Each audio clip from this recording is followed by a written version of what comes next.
मैया के कई बार बार जिद कर रही है, जान रही है कि राम यदि इस महल से निकले तो महाराज दशरथ एक रात्रि भी जीवित नहीं रह पाएंगे।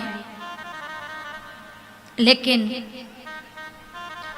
कठोर वचन बोल रही है कि कह रही है हमने बलकल तैयार कर रखे हैं, आप तो यह बताइए कि राम कितनी देर में वन को प्रस्थान करेंगे। और राम इतनी देर तुम ठहरे क्यों हो, जाओ जानकी को जाकर के कहो कि बन जाने की तैयारी करे। महाराज दशरथ ने कहा देखो, जिसने कभी अपने पलंग से पांव धरती पर नहीं रखा, कमल की भांति जिनके चरण हैं, मैंने बहू नहीं माना।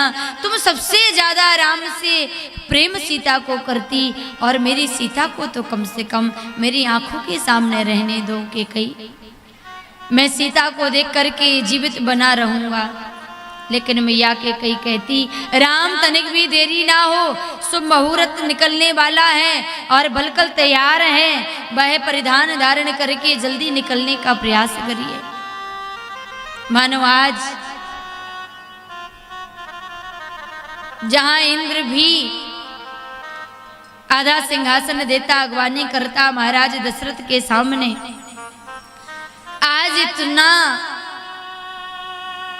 महानतम चरित्र,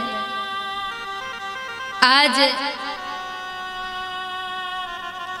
वह चेहरा माथा कैकेयी के सामने झुक गया।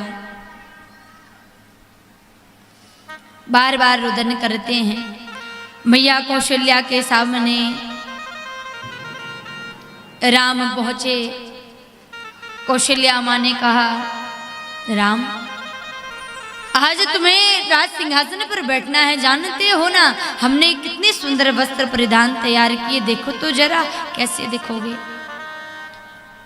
मैया कौशल्या से राम बोले माँ तुम बड़ी भोली हो, तुमसे ज्यादा प्रेम तो माता कैकेयी करती है, देखो तो जरा तुम्हारी दृष्टि में अयोध्या ही केवल रहने योग्य है। अयोध्या का शासन बड़ा है, अयोध्या की संपत्ति बड़ी बृहद है, लेकिन देखो तुम्हारी सोच, तुमने इस महल का राजा बनाने तक का ही सोचा।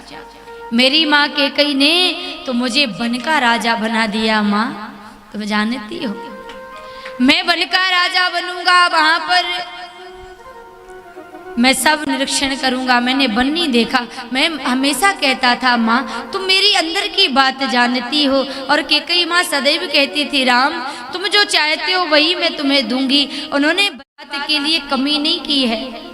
आज मेरे सोचने विचारने पर देखो वो हृदय की बात जान गई और मुझे अयोध्या का नहीं वन का राजा बना दिया। माँ मुझे जाना पड़ेगा। बार बार मैया कौशल्या माथा चुमती, बार बार मुख चुम्बती माता, नयन नेह जल पुलकित गाता। राम तुम क्या कह रहे हो, तुम बन जाओगे ना लाल मेरे, बन नहीं जाना है, तुम बन मत जाओ। लेकिन धन्य है वह कौशल्या की नीति, एक बार भी मैया कैकेयी को उलायना नहीं दिया, एक बार भी कैकेयी के लिए कटु वचन नहीं निकले जिह्वा से। जैसे भांति ध्रुव जी महाराज वन की ओर निकले, सुरुचि ने वन भेज दिया। महाराज उत्तानपाद की गोद में बैठना चाहते हो, ध्रुव पिता की गोद तब प्राप्त होगी जब नारायण की गोद में जाकर के बैठोगे, जब मेरे गर्भ से जन्म लेकर आओगे तब पिता की गोद मिलेगी। सुनीति ने एक बार भी नहीं रोका कि तुम्हारी छोटी माँ गलत कह रही है, बिल्कुल सत्य कह रही है, बन जाना पड़ेगा। क्योंकि चाहती थी वह सुरुचि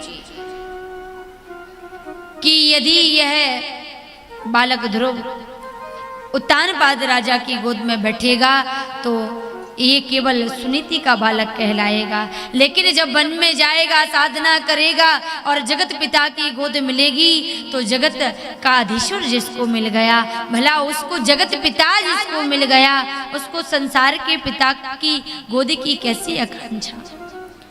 आज एक बार भी मैया सुनीति ने ध्रुव को नहीं रोका। उसी भांति आज माता कौशल्या ने राम को कुछ नहीं कहा कि कैकेयी ने तुम्हारे साथ ऐसा क्यों किया। कटु वचन नहीं बोले, क्योंकि कैकेयी माँ सच में सद निरा गंगा है।